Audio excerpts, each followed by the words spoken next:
Bismillahirrahmanirrahim. Assalamualaikum warahmatullahi wabarakatuh. Alhamdulillah, alhamdulillah bi ni'matil iman wal Islam. Wassalatu wassalamu ala Rasulillah sallallahu alaihi wasallam wa ala alihi wa sahbihi wa sallama tasliman katsira. Amma ba'd.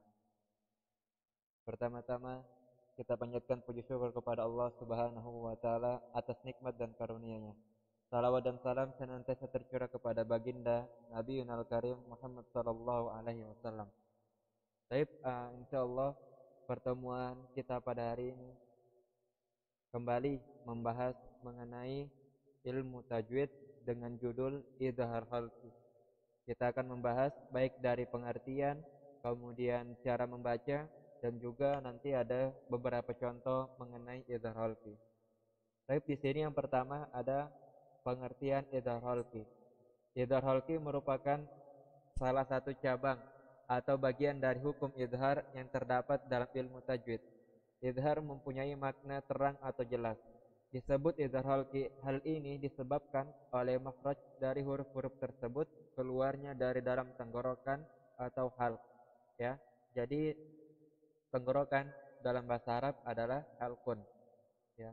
Hukum idhar khalqi ini berlaku bila terdapat nun sukun ataupun juga tanwin, dhamma tanwin, kasrah tanwin, dan fathah tanwin sesudahnya bertemu dengan huruf alif, ain, ghain, ha, kha, ha, dan hamzah. Akan tetapi nun mati ataupun juga tanwin, an, in, un jarang sekali ketemu dengan huruf hijaiyah, yaitu hamzah. Namun huruf hamzah ini merupakan salah satu bagian dari huruf idhar khalqi. Nah, di sini kita bisa lihat beberapa huruf idhar khalqi. Yang pertama ada alif, ya.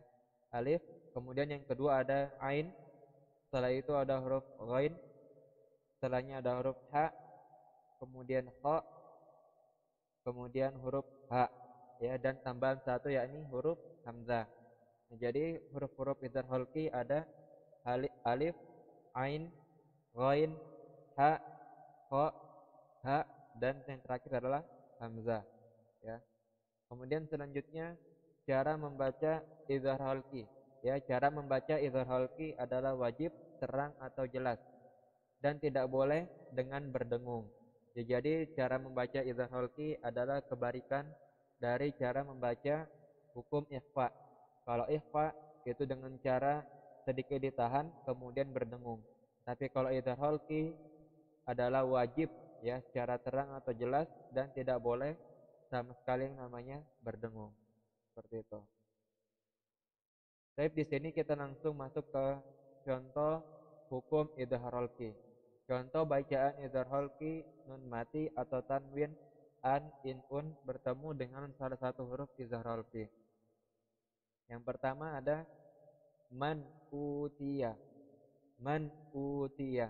Nah, di sini kita bisa melihat ada nun mati bertemu dengan huruf alif, ya. Man utiya. Jadi cara membacanya harus jelas. Suara nun dan alif harus kedengaran dengan jelas. Man utiya. Kita tidak boleh membaca secara mendengung atau secara ikhfa. Contohnya man utiya. Nah, itu adalah bacaan yang salah. Maka cara membaca yang benar adalah man utiya. Nah, jadi harus terang dan jelas. Kemudian contoh selanjutnya ada mulakin hisabiyah. Mulakin hisabiyah. Ya, nah, jadi di sini ada kasrah tanwin bertemu dengan huruf ha, ya. Maka cara membacanya harus terang dan jelas. Mulakin hisabiyah. Kemudian contoh selanjutnya kadzibatin khati'ah. Kadzibatin khati'ah. Nah, jadi huruf kasrah tanwin bertemu dengan salah satu huruf idhar khalqi yakni kha. Maka harus dibaca dengan jelas. Kadzibatin khati'ah. Kemudian selanjutnya ada contoh min indillah. Min indillah. Nah, di sini kita bisa melihat nun sukun bertemu dengan huruf ain, ya. Maka kedua huruf ini harus dibaca dengan jelas. Min aidillah. Kemudian sesudahnya di situ ada aidillah, itu adalah hukum bacaan ikhfa. Dan di sini kita bisa melihat perbedaan antara idhar khalqi dengan ikhfa. Kalau idhar khalqi tadi membacanya min, ya, harus dengan jelas. Min ain. Tapi kalau ikhfa ayadillah dengan secara mendengung, ya. Kemudian selanjutnya ada nun mati bertemu dengan huruf ghain. Min ghislin, min ghislin, ya. Jadi harus dibaca dengan terang dan jelas. Kemudian selanjutnya nun mati bertemu dengan huruf ha. Min hal butun, ya. Min hal butun. Maka cara membacanya dengan jelas, yakni suara nun dengan ha harus kelihatan dengan terdengar dengan jelas. Min hal butun. Kemudian contoh izhar halqi dalam Al-Qur'an. Yang pertama, pada surah Al-Lahab ayat 2 terdapat kata anhu, ya. Anhu itu yang warna merah adalah termasuk ke dalam izhar halqi sebab ada nun mati bertemu dengan huruf ha. Cara membacanya adalah jelas kepada huruf nun anhu, ya. Contohnya Bismillahirrahmanirrahim. Ma aghna anhu maluhu wa ma kasab. Sekali lagi. Ma aghna anhu maluhu wa ma kasab. Seperti itu, ya. Nanti bisa dibuka Quran surah Al-Lahab ayat 2, ya.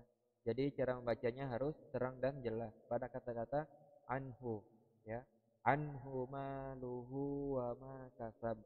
Kemudian contoh selanjutnya, wa min syarri ghasikin idza waqab. Sekali lagi, wa min syarri ghasikin idza waqab. Contoh di atas terdapat dalam Al-Quran surah Al-Falaq ayat yang ketiga, yaitu kasrotan win dan bertemu dengan huruf alif atau hamzah. Cara membacanya yaitu terang atau jelas, ya. Maka di sini kita bisa melihat pada awal kata wa min syarri. Nah, di situ ada hukum bacaan ikhfa. Kemudian pada kata-kata ghasikin, nah di situ ada hukum bacaan izhar khalqi. Maka disinilah perbedaan antara ikhfa dengan izhar, ya. Kalau ikhfa wa min syarri, maka membacanya dengan cara berdengung. Kemudian kita belajar tentang izhar khalqi, yakni ghasikin idza waqab, ya. Maka cara membacanya harus jelas dan tidak boleh berdengung, ya. Wa min syarri ghasikin idza waqab. Seperti itu. Selanjutnya contoh terakhir, fasholli li rabbika wanhar, ya. Fasholli li rabbika wanhar. Maka di sini contoh di atas yaitu terdapat dalam surah Al-Kautsar ayat 2 pada kata wanhar, ya. Pada kata wanhar merupakan huruf idhar khalqi sebab ada nun mati yang bertemu dengan huruf ha, dan ini wajib dibaca dengan terang kepada huruf nunnya yaitu wan. Maka cara membacanya fasholli li rabbika wanhar, ya. Wanhar, ya, langsung. Maka tidak ada mendengung atau mungkin ditahan, maka cara bacanya harus dengan terang dan jelas. Fasholli li rabbika wanhar. Seperti itu. Baik, itu saja untuk hari ini. Semoga apa yang kita dengarkan bermanfaat bagi kita semua, menambah pemahaman kita mengenai ilmu tajwid. Sekian, assalamualaikum warahmatullahi wabarakatuh.